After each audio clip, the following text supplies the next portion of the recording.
हमेशा से यह सवाल मनुष्य के मन में उठता है कि क्या हमारा भाग्य पहले से लिखा होता है। हम जीवन में कई बार सुख और दुख का अनुभव करते हैं और इस बीच यह सोचते हैं कि क्या हमें यह सब पहले से ही निर्धारित किया गया था।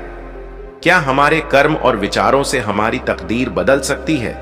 इस सवाल का उत्तर जानने के लिए गरुड़ पुराण में हमें कुछ गहरे रहस्यों का ज्ञान मिलता है, जो न केवल हमारे जीवन के प्रति दृष्टिकोण को बदलने में मदद करता है, बल्कि यह हमें यह भी समझने में मदद करता है कि भाग्य और कर्म का परस्पर संबंध क्या है।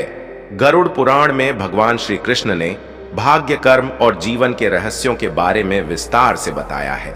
श्री कृष्ण ने कहा कि मनुष्य का जन्म, उसकी मृत्यु और जो कुछ भी जीवन में घटित होता है, वह सभी चीजें पूर्व निर्धारित होती हैं।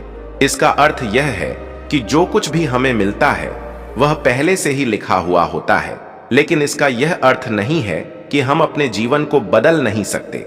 हम अपने कर्मों से अपने भाग्य को बदल सकते हैं और यही गरुड़ पुराण का मुख्य संदेश है।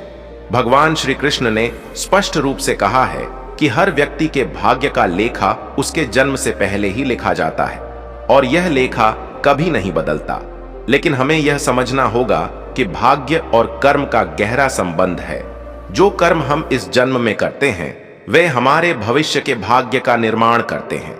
इसलिए यह कहना कि हमारा भाग्य पहले से लिखा है सही है, लेकिन यह भी सच है कि हम अपने अच्छे या बुरे कर्मों से अपने भविष्य को प्रभावित कर सकते हैं। भगवान श्री कृष्ण ने यह भी कहा कि जो भी मानव जीवन में घटित होता है वह उसकी आत्मा के पिछले जन्म के कर्मों का फल होता है। यानी हम जो कर्म इस जन्म में करते हैं वह हमारे अगले जन्म में दिखेंगे। इस कारण से हमें हमेशा अच्छे कर्म करने चाहिए ताकि हम अपने भाग्य को बदल सकें।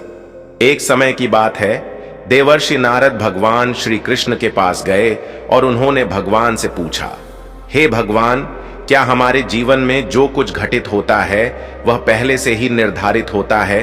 क्या हमारे भाग्य का लेखा जन्म से पहले ही लिखा जाता है या यह हमारे कर्मों के आधार पर बनता है? भगवान श्री कृष्ण मुस्कुराए और बोले, हे नारद, तुम्हारा प्रश्न बहुत ही गहरा है। मैं तुम्हें एक कथा सुनाता हूं जिससे तुम्हें इस प्रश्न का उत्तर मिलेगा। फिर भगवान श्री कृष्ण ने एक बहुत ही प्रसिद्ध कथा सुनाई। प्राचीन समय की बात है, एक समृद्ध राज्य था जिसका नाम अक्षयपुरी था। वहां के राजा रत्नधर अत्यंत धर्मात्मा और न्यायप्रिय थे। उन्होंने अपनी प्रजा के भले के लिए कई वर्षों तक कठिन तपस्या की थी। एक दिन राजा रत्नधर और रानी ने भगवान से संतान प्राप्ति का आशीर्वाद प्राप्त किया। उनकी तपस्या के कारण रानी गर्भवती हुई और एक दिन रानी ने एक पुत्र को जन्म दिया, लेकिन यह पुत्र शारीरिक रूप से विकलांग था। यह देखकर राजा रत्नधर का दिल टूट गया। राजा रत्नधर भगवान श्री कृष्ण के पास गए और पूछा, हे प्रभु, मैंने अपनी प्रजा के भले के लिए तपस्या की, फिर भी मेरे पुत्र का जन्म विकलांग क्यों हुआ? भगवान श्री कृष्ण ने उत्तर दिया, हे राजा, यह तुम्हारे और तुम्हारे पुत्र के पिछले जन्मों के कर्मों का परिणाम है। जन्म और मरण के कर्ता हम हैं, लेकिन जो कुछ भी जीवन में घटित होता है वह एक जीव के पूर्व जन्म के कर्मों का फल होता है। लेकिन राजा, तुम इसे बदल सकते हो। तुम अच्छे कर्म करके अपने और अपने पुत्र के भाग्य को बदल सकते हो। राजा रत्नधर ने भगवान की बातों को समझा और उन्होंने अपने पुत्र को कठिनाइयों का सामना करने की शिक्षा दी। धीरे धीरे उस पुत्र ने अपने शारीरिक विकलांगता को पार किया और जीवन में एक महान कार्य किया। भगवान श्री कृष्ण ने कहा कि भाग्य और कर्म दोनों का गहरा संबंध है। जैसा कि हम देख सकते हैं, राजा रत्नधर के पुत्र का भाग्य पहले से ही विकलांगता के रूप में लिखा हुआ था, लेकिन उसने अपने कर्मों के बल पर अपनी परिस्थिति को बदल दिया।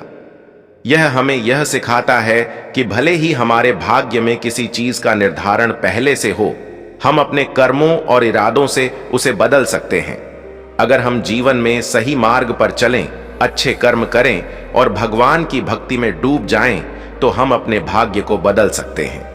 गरुड़ पुराण और भगवान श्री कृष्ण के उपदेशों से हमें यह सीखने को मिलता है कि हमारा भाग्य वास्तव में पहले से लिखा हुआ होता है।